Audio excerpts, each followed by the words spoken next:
سچا پیار۔ ایک چوڑیاں بیچنے والی کو مجھ سے محبت ہو گئی۔ اس کی کیا کمال محبت تھی۔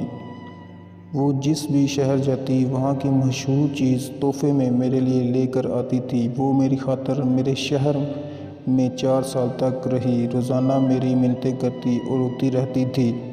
کہتی ہوتی تھی کہ میرے نال شادی کر لے۔ میں لگاتار انکار پر وہ واپسی اپنے آبائی گاؤں جنگ چلی گئی۔ کچھ عرصے بعد میں اپنے دوستوں کے ساتھ باہو سلطان کے مزار پر گیا۔ میں ادھر مزار کے باہر کھڑا تھا کہ پیچھے سے کسی نے میرے بازو پکڑا۔ دیکھا تو وہی چوڑیاں بیچنے والی تھی۔ خوشی کے مارے وہ کہنے لگی کہ آکے میری دعا رنگ لے آئی، تیرا دیدار ہو گیا، ساڈی عید ہو گئی۔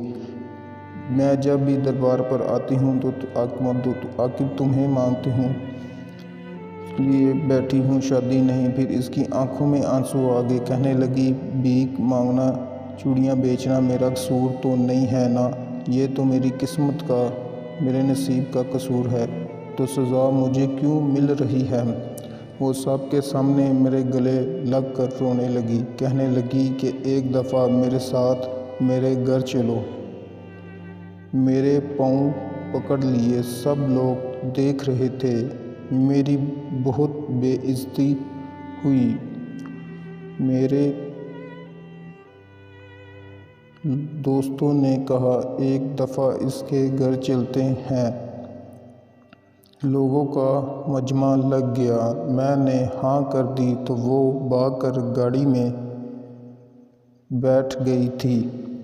سب لوگ مجھے عجیب نظروں سے دیکھ رہے تھے۔ ہم ان کے گھر پہنچے تو اس کی سب سہیلیاں جمع ہو گئیں۔ پھر اس نے ہمارے لیے کیا مزے کے کھانے بنائے۔ اس کے گھر والوں نے مجھے بتایا کہ یہ لڑکی تو سارا وقت تمہارا نام کی تسبیح کرتی رہتی ہے،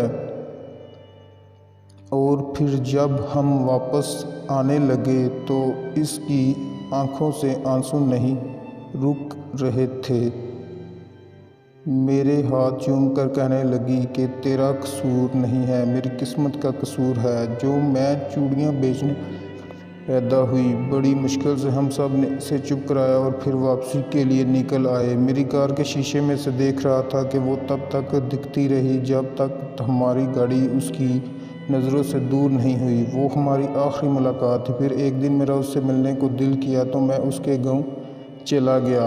اس کے گھر والوں نے بتایا کہ تمہارے جانے کے بعد وہ بہت بیمار رہنے لگی تھی، کھانا پینا ہنسنا سب چھوڑ گئی تھی، اور ایک دن اس کی موت ہو گئی۔ مجھے اس سے محبت تو نہیں تھی، پر میں آج بھی اسے روز یاد کرتا ہوں اور ہر سال عید کے دن اس کی قبر پر